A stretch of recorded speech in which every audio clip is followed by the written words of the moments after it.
Good morning, dear students. Welcome to another session of microwave and antenna. So, in a previous session, we started a discussion with respect to Smith chart.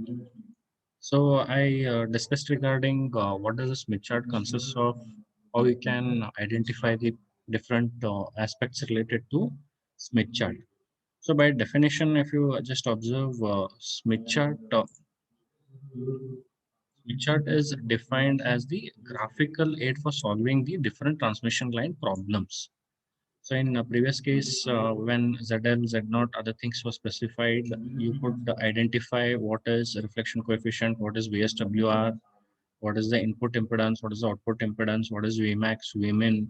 So all these things you are able to consider or you are able to identify. Now using Smith chart, it is much simpler because it is a graphical representation using which you'll be able to identify these various parameters which are associated with transmission lines.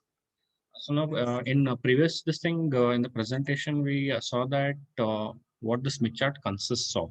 So just a recap of that in this part. So before going into that, actually, we should know how the Smith chart is constructed. So for this, I'll not be dealing with the derivation. I'll just be overviewing these aspects. So again, if we just observe this equation, so it is based on this equation. What we can see that Smith chart is developed. So this is actually obtained from the previous cases. So if you just look at these aspects, right? So from these derivations, what we had done previously. So with respect to those, if you continue with few more steps, right, you'll be getting these equations in which you are representing the impedance in terms of reflection coefficient and the angle parameters. So you can observe these things. In Smith chart, right, one thing what you have to look out is when you're plotting the points will be in the normalized form. So how do you normalize those values? So you have the impedance Z value. This you have to divide it by Z naught. So whatever value we get after performing this step, we'll be getting the normalized parameter. So that is what we can see with respect to Smith chart.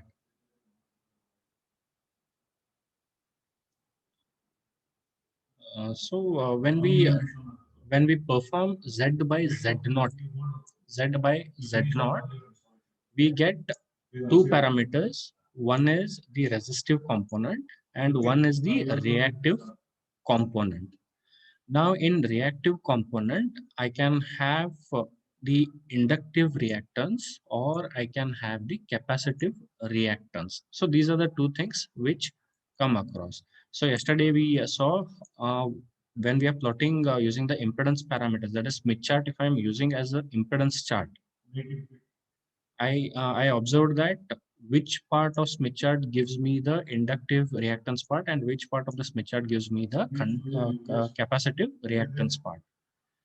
So here, what we had done is this equation. What we have. So this equation you divide it by Z naught. This final equation, what you are representing over here. So this if you simplify it in such a way that you have a equation for say the circle. So if you remember, we have the equation for circle, which is given in this form. So if I consider this and simplify this representation, right, I'll be getting an equation which is in this form. So when you completely simplify, it is of this parameter.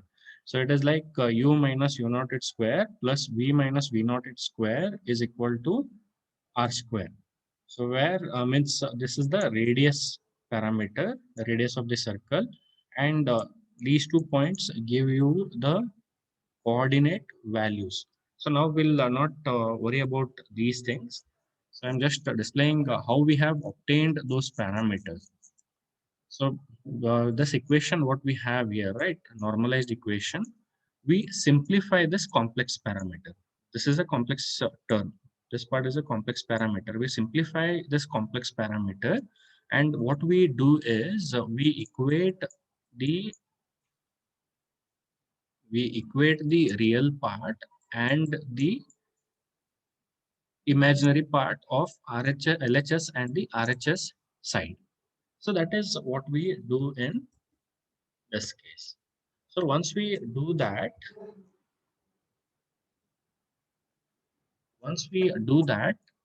what we do is we equate both, and so real part will be having this equation and imaginary part will be having this equation.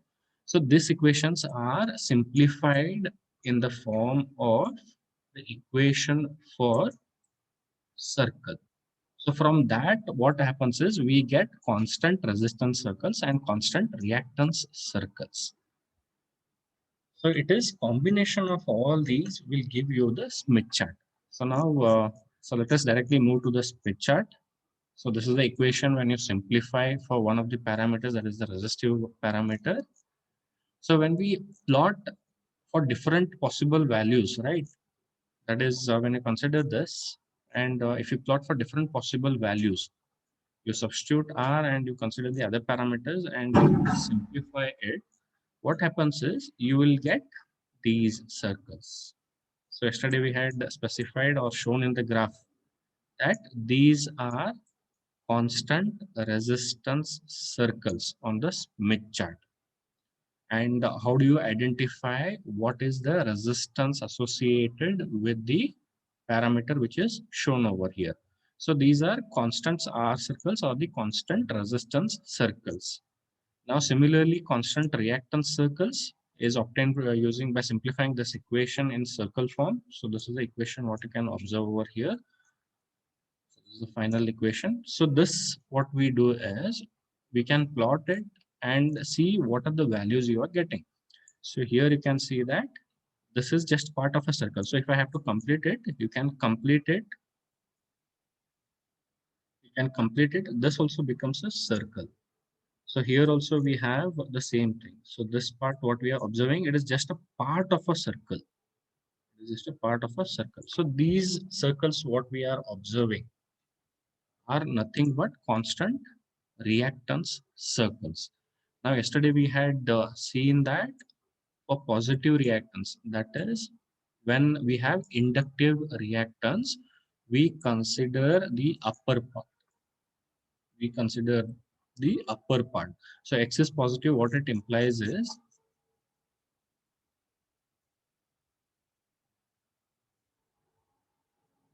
so what does this, if X is positive, what does it imply? Say you are having a value of plus 0.5. So this is positive. So what happens is, this indicates that the reactance is inductive. This gives an indication that reactance is inductive. So that is what you are specifying. And if X is negative, it indicates that the reactance is capacitive. So if X is negative, that is the reactance is capacitive, we use the lower half part of the Smith chart. Now this is done when you're using it as a impedance chart, when Smith chart is utilized as an impedance chart. So these are giving you the constant reactance circles. So these, what we are observing, right? These lines, these are nothing but the constant reactance circles. So this is for inductive reactance and this part is for capacitive reactance. So that is what is displayed over here. So now here,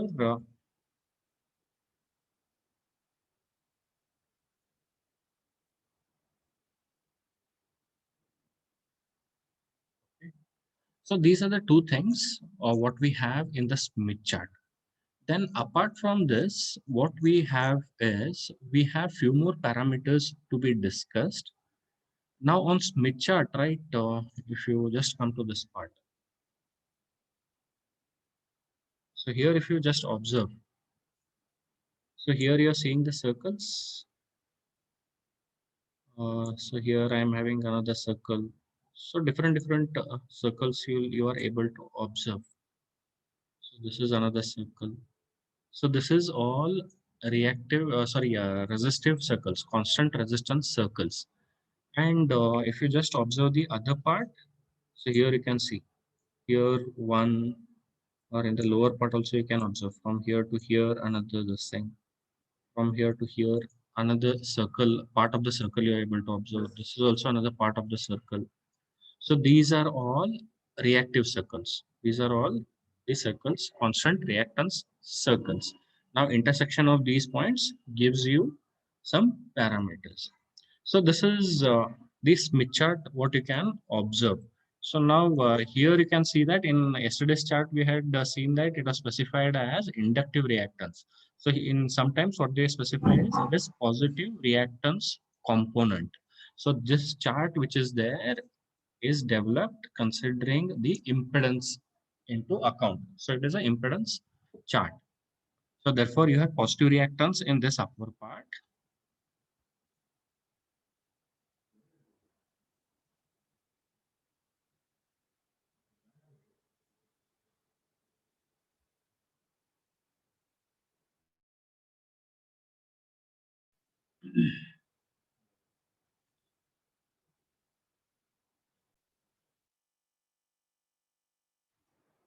So here you can see that it is negative reactance, but here he has written positive reactance. This is when you are considering admittance. That is, if this Smith chart is utilized as an admittance chart, because the same chart can be used either as a Z chart, that is the impedance chart, or the admittance chart. So both it can be utilized. For that purpose, he has written in that form. So, but this is what? This is inductive reactance part, and this is capacitive reactance part when the chart is used for the as an impedance chart.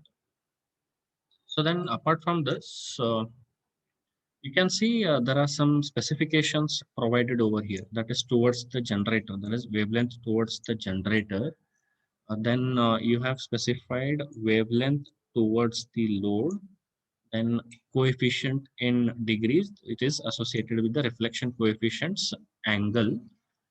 So here you have some outer circle which is specified. So what does this outer circle information provide?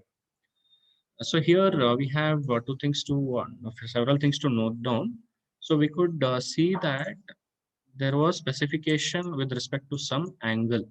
So this is nothing but the angle associated with the reflection coefficient. And in the Smith chart, it is given in terms of degrees.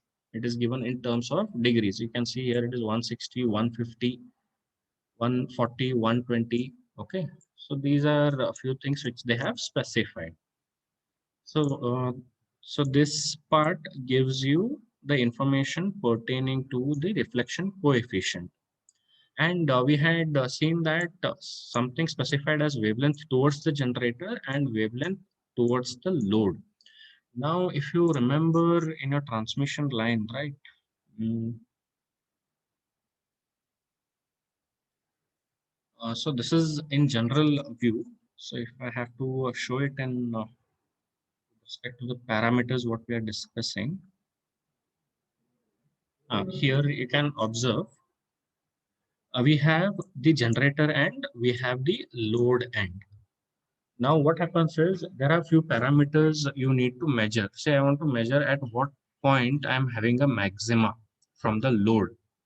So if you know what is the load, if you know what is the load, and on VSWR, the Smith chart, you identify where the load falls.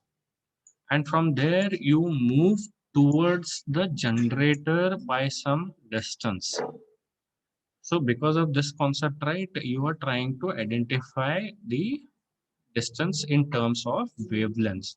So if you're utilizing this graph, right, you will be getting the parameters. That is, say, the length parameter I want to identify. So I want to identify at what distance.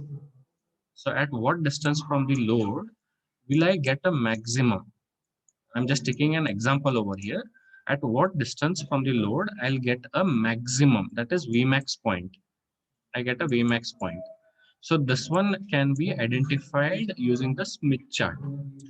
So in Smith chart, what happens is the plots will be associated with respect to lengths. Now, how that is specified is, suppose if the if the length is L, at which I am having a Vmax from the load. That is, from load you are moving towards the generator. You are moving towards the generator. So if that is the case, in the Smith chart, it will be specified as L by lambda. So here, when I obtain the value on using this chart, I'll be obtaining the value in terms of wavelengths. So that will check out through problem, how we can identify those parameters. So why this concept comes is because because of these aspects. So sometimes you'll be considering from the generator and you are trying to identify some of the parameters. So if you have to do, you have to move towards the load. You have to move towards the load.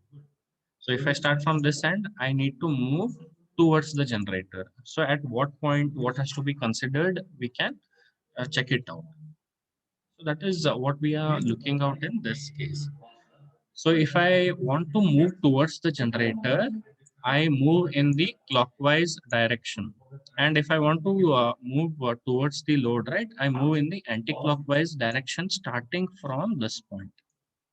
What point I'm displaying over here, from this point, we move in the clockwise direction, which gives you wavelength towards the generator. That is it, giving an indication that you are moving towards the generator, and other part is you are moving towards the load from this point if you're moving in the anti-clockwise direction. Now, apart from this, there are few other things what you have to note down. If I start from this point, from the point what I'm marking here, if I start and traverse, if I start and traverse, and if I complete say 180 degrees up to this point, it is like traversing a distance of lambda by 2. It is traversing a distance of lambda by 2. And if I complete and reach this point, right, it will be like traversing a length of lambda by 2 in this case. So this is lambda by 4.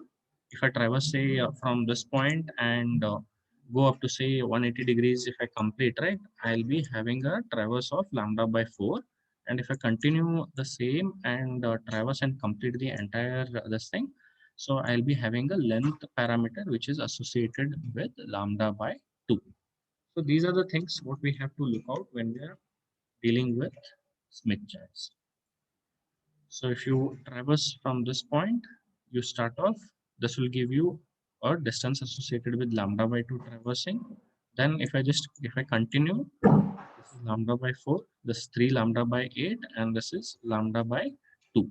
And if I again continue with another rotation, it will be equal to lambda by 2 plus lambda by 2. Say from this point I start, I complete two rotations, one rotation and another rotation. So in that case, the distance will be lambda. So that is what you have to look out when you're dealing with Smith chart. So this is in association with what is displayed on the outside. So here you can see that some specifications are provided. So if you just observe here, what we have. So here, if you just observe, we have 0. So with respect to 0, you can see some values they have specified. So 0.05, 0.06. So if I start from here and move towards the generator and mark a point over here, so I get that it is 0.06. 0.06. So it is like, say I'm estimating length parameter. So in this case, this L by lambda will be equal to 0.06. So therefore, the length value will be equal to 0.06 times lambda. Okay. So this is how we try to utilize this chart. Okay. So then this is one thing. Then on the other side also, if you just observe, so this the upper part I'm using when I'm moving towards the generator, and if I am moving in the anti-clockwise direction, you can see that it is in terms of moving towards the load, moving towards the load, or sometimes it is termed as moving away from the generator. So it is either way. So here you can see that this below line is giving you the information pertaining to the values which are associated in moving towards the load. So it is 0.01, 0.02, 0.03, so on. Now suppose if this part is not given, you can identify. So from here to here, the parameter is 0.01. So from here to here, it is, if I consider from this point to this point, it is 0.02. Now another thing to note down here is, see, this is starting at 0. And say if I traverse completely, if I traverse completely, so if you just observe, so it is zero point 0, this one 0.6, so on. Here you can see the value.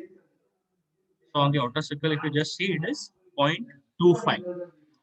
So this is nothing but this is associated with lambda by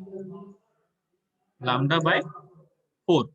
It is associated with this value is associated with lambda by 4. Now if I still continue, right, if you just observe the outer circle, if you just observe the outer circle, what you have is, you can see over here, if you're just continuing, it continues 0.35, 0.38, and so on. So here you have 0.49, and this point will be zero point 0.5. It will be zero point 0.5. So it is zero point 0.5. It indicates that it is lambda by 2. 0.5 times lambda. So when I traverse one complete this thing, it gives me 0.5 times lambda, or lambda by 2. So that is the information what we get from the outer circles. So you get information pertaining to reflection coefficients angle. Then what is the wavelength associated when we are moving towards the generator? What is the wavelength we get when we are moving towards the load? So clockwise and anti-clockwise directions. So this is one thing what we obtained. Next parameter is the constant VSWR circle. So yesterday we had discussed even regarding this case. So what we have is, so we can observe this circle. So in this case, what happens is, this is actually what you have to plot. So here, if you just observe, we don't have any plot associated with this, but using the Smith chart, I can obtain the VSWR circle, or what is called as the circle associated with either the reflection coefficient or with the voltage standing wave ratio. So how do we plot? That we'll discuss. So we using the Smith chart, we can obtain these parameters. Now let us look at what are the applications associated with the Smith chart. So before using the Smith chart, you should remember that whatever plots we have, these are all associated with the normalized values. These are all associated with normalized parameters. So what is meant by normalization? It is nothing but whatever parameter you are considering. Say for example, you are considering Z. So if I have to normalize this parameter, I have to divide Z by Z naught, and then consider those values for plotting in the Smith chart.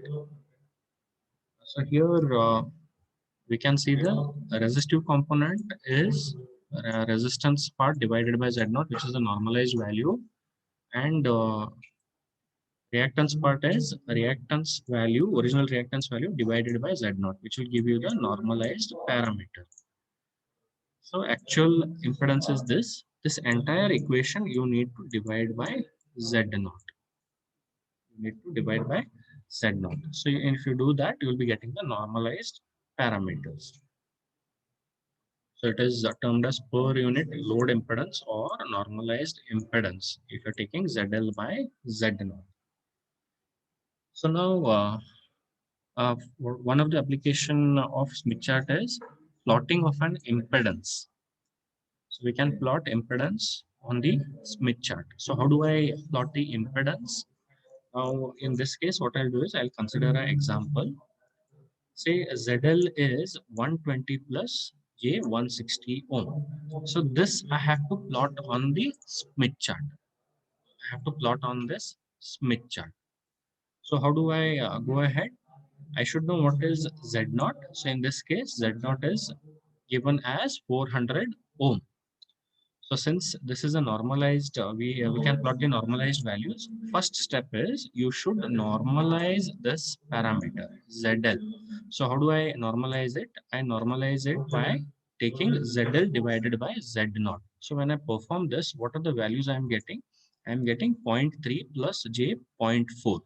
So now you need to plot these values on the Smith chart, which will give you the plot associated with the impedance. So now considering this only, zero point 0.3 is the resistive part, and here you can see that it is plus zero point 0.4. So plus indicates that this is inductive parameter and this is a resistive parameter. 0.3 is resistive, this is inductive parameter since it is plus, and we are using the Smith chart as a impedance chart. So therefore we have R is equal to zero point 0.3 and the inductive part is equal to zero point 0.4. So how do I plot this? So in this case, right? So here, first thing you identify which resistance circle gives you the constant value of zero point 0.3.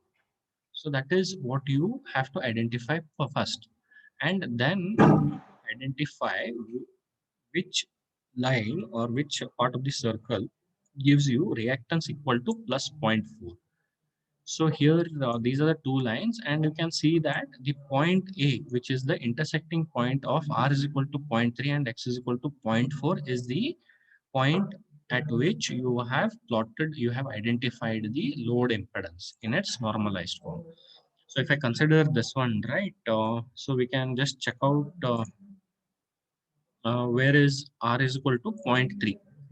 So you can see where is zero point 0.3. So zero point 0.3 is here. Zero point 0.3 is here. So on this line, if you just check out, zero point 0.3 falls here. So if I just traverse back, right? If I just traverse back, so zero point 0.3 line is somewhere this point, what we are observing. Then I need to identify where is reactance circle, that is which is associated with zero point 0.4. So if I start from here, you can see that here it is 0.2, this is actually 0.3, and this one is zero point 0.4 reactance circle. So this one, if I extend it, I'll be getting an intersection point at this point. So this point, what I am showing with the arrow mark, right? That will be the point which is associated with the impedance what you are plotting on the Smith chart. And that is the normalized value. So 0.3, that is this intersection point. So zero point 0.3 resistance circle and zero point 0.4 reactance circle. So this is the point which is associated with the normalized impedance point. So you need to identify the intersecting point of resistance and the reactance circles. So now, so that is what we have that is what we have shown in this case. So A is the point where these two are intersecting. So in continuation with this parameter only, so now what we can do is we can determine what is the VSWR, that is voltage standing wave ratio, which is identified by a rho. So for the given value right here, say for this value, what is the voltage standing wave ratio? How do I identify it? So now what you have done, you have plotted the impedance. Now what you have to do is, which is actually the point A parameter over here, which is actually point A. Now for VSWR identification, right, what you have to do is you have to consider center of the Smith chart. That is the center of the Smith chart. And from this point, right, you have to measure what is the distance between these two parameters. That is, you have to measure this distance. That is between the center of the Smith chart and the point of intersection of the impedance plot. So that is here what we are doing is, this is the center of the Smith chart. we try to measure what is the distance between the center and the point A, which is associated with the impedance what we have plotted. So with respect to this, we draw a circle. So, and this circle's radius is equal to OA. Circle's radius is equal to OA. So then we plot this circle. So this circle is nothing but the constant VSWR circle. But what is the value of the VSWR for this given parameter? So for this given parameter, right, we need to come down. So what we have done is, I'll just assume that we have drawn a circle over here. Say somewhere the point is somewhere here, and I have taken the radius, which is equal to O and this point, and I have drawn a constant VSWR circle. Now, how do I identify what is the VSWR for this? So now what you have to do is you have to project this end. You have to project this end, that is at this point you get an intersection, or else another simple way, you know what is the radius, or what is the radius of this circle. So with respect to that, what you have to do is you can see that you have voltage reflection coefficient and voltage standing wave ratio information given over here. So now what I do is, so I consider this point and I move in this direction by a distance which is equal to A. That is, which is equal to A in this case.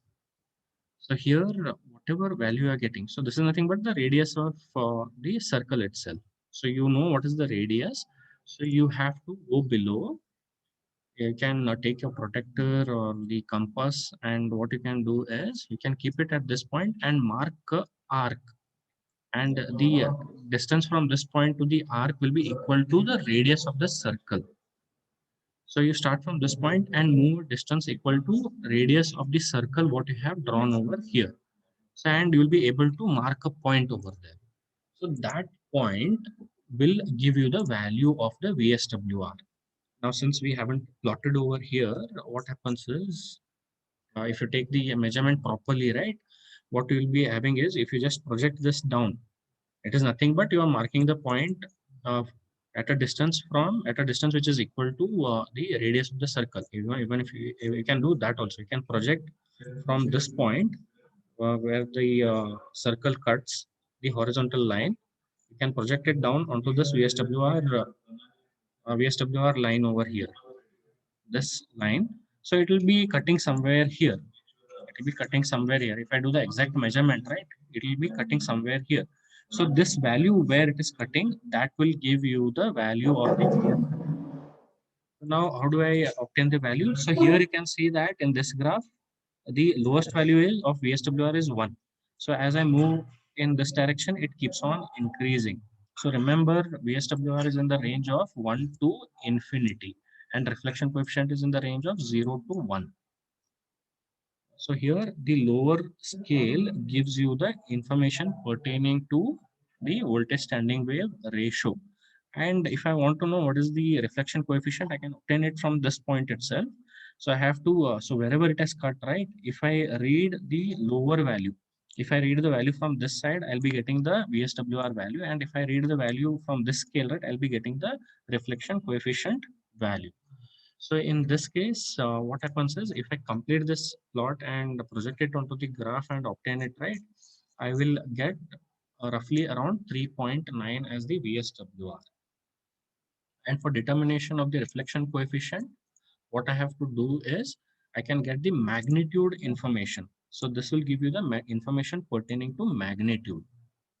So the same way, what I have to do is, first I mark the point for the impedance. Then I consider the radius, which is equal to distance OA, that is center of the Smith chart, and the impedance point. Then I draw the VSWR circle, and if I have to identify the voltage standing wave ratio, I go to this scale and mark that point. So for VSWR, I'll be getting, I'll be getting a value for this case as 3.9. and the same point will give me the reflection coefficient. So that is what is being shown over here. So if you just mark it, you'll be getting it around some 0.5859 something you'll be getting for the reflection coefficient. So I'll be getting the magnitude information here. What about the angle information? So for angle information, right, what I have to do is,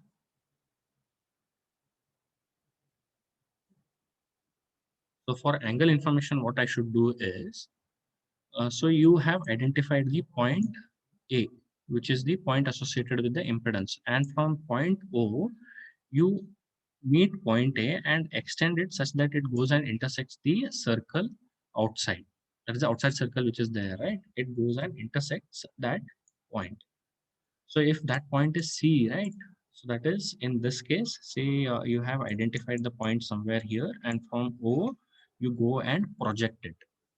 So this projected line will intersect the angle values, that is reflection coefficient angle values over here.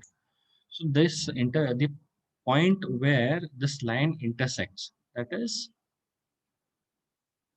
if I project this line towards this and say it is intersecting at an angle of 130. So this is nothing but the angle associated with the reflection coefficient. So that is what you'll be getting. So first is plotting the impedance, that is marking point A, then obtaining the VSWR value, that is considering OA as the radius and drawing the VSWR circle, and considering the scale associated with the VSWR, you obtain the voltage standing wave ratio, and for reflection coefficient, you consider the same radius and mark the line associated with the reflection coefficient.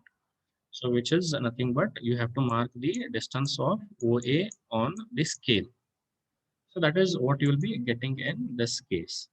So then you continue with the other aspects. So you got information pertaining to magnitude of the reflection coefficient and the direction associated, that is the angle information. So in this case, it was around 132.2 degrees or 133.2 degrees, which we have obtained. Now, apart from this, we can identify the Vmax and Vmin positions. So as we specified over here, right? As we specified over here. So first, to identify Vmax and Vmin, you need to draw this VSWR circle. You need to identify that circle. So this point D, what you're seeing, that is this horizontal line which is there, which is actually equal to zero reactance circle, zero reactance circle. So at this point, the point D gives you the point associated with Vmin value, and point B gives you the Vmax value. It gives you the Vmax, the point associated with Vmax. So you can identify Vmax and Vmin points using the Smith chart. That is, you can locate it with the help of the VSWR circle what you have drawn. Now, what is the purpose of those points? Now here, what happens is you get to know, once you have drawn this, right, you get to know what is Vmax and what is Vmin. Now it is like, say I have drawn this, say I have drawn a circle over here, which is a VSWR circle. Now here you can see that this circle is cutting this horizontal line, say at point 2. And this side it is cutting the circle, this is cutting this arc at 10. So what is this giving is, this is Vmin. This is associated with Vmin. So it indicates that this point 2 which is there, it is nothing but the Armin value, Armin value. And this point, what we are observing is nothing but associated with the Rmax value, since this is associated with Vmax point. So this point is giving you Vmin. So the point what we have marked over here. So the if I read the resistance value, right, it gives me the Rmin value, which is actually a normalized parameter. And the point B will be cutting at this point, and if I read the value of the resistance over here, right, it will give me the Rmax value. It will give me the Rmax value.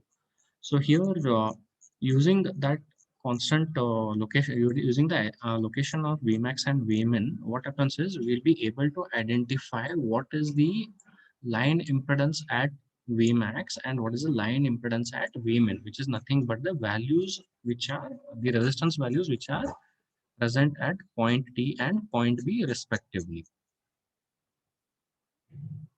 So this is what we have for this case. Now next we have open and short circuited lines. Now if the line is open circuited, so generally for that impedance will be tending towards what? It will be tending towards infinity. And if line is short circuited, it implies that the impedance is tending towards zero. So actually Z equal to infinity gives you what? Open circuit condition, and Z is equal to zero gives you what? It gives you a short circuit condition. So if that is the case, how do I obtain those parameters? So it is nothing but when you observe the circles, right? Mm. So here you can see that this is zero. This is zero. The resistance value of this one is 0.2. That is, this circle is associated with 0.1 resistance. This circle is associated with 0.2 resistance. This one is associated with 0.3 and so on. So if you just go, if you just traverse in this direction and when you observe, so here it is 5, here it is 10. So as you move towards this point, you tend towards R is equal to infinity. R is equal to infinity. So at this point, R and X both are zero. That is indirectly Z is zero over here. So if I consider this point, right? This point, if I consider, it gives me a value of impedance which is zero. And if I consider this point, it gives me a value of Z which is tending towards infinity. So what does this imply? This implies that this point gives me the short circuit aspect and this point gives me the open circuit aspect. So that is what they have specified. So this is point E, which is nothing but this end. So it will be giving me the short circuit parameter, and the point F. So it will be giving me the open circuit parameter, because at this point I'll be having impedance which is tending towards infinity. So therefore these 2 points give you the points associated with short circuit and open circuit analysis. So that is what we have in those cases. Now what happens?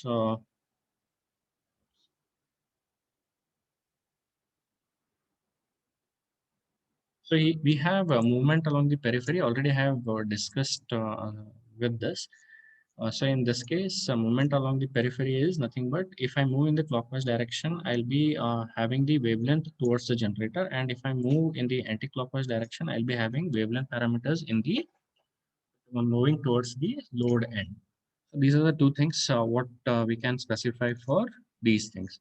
So using those, we can identify different parameters like the length parameters at what I'm having a Vmax or Vmin or other stuff. So all those things will be able to identify.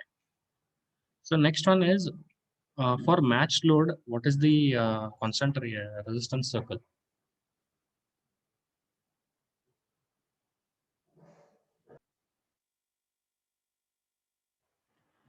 So for matched load, what happens is you should have the load impedance equal to the characteristic impedance. That is ZL should be equal to Z0. If that is the case, what happens is I'll be getting ZL by Z0 equal to 1. So in for that case, I'll be getting the matched load condition. So for that case, what happens is if I just check R is equal to 1, that is the constant resistance circles with R equal to 1. So here, if you just observe, if I just come out, here it is 3, 2, 1.8, 1.4, 1.2, and this is R is equal to 1. So this circle, what we have, right?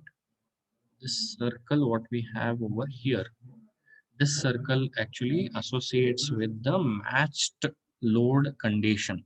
This is a constant resistance circle with R is equal to 1, which gives you the matched load condition, and reactance component should be equal to 0 in this case. So that is what we can identify associated with the matched load. Now, if I know the impedance, can I obtain the admittance? Yes, I can do that. So what we do is, so in the previous case, what we did is we plotted point A. We plotted point A, which was zero point 0.3 plus J zero point 0.4. So we had obtained this value, right? And on the we had drawn a constant VSWR circle. We had drawn a constant VSWR circle. Now, if I want to identify, so it is nothing but it is 1 by Z, right? The admittance is equal to 1 by Z. So on Smith chart, right, how I can obtain is you consider the point, so the point which is marked as A for the impedance and traverse 180 degrees at the other end. Either you move in clockwise, anti-clockwise, you are just identifying the parameter. So you traverse a distance of 180 degrees.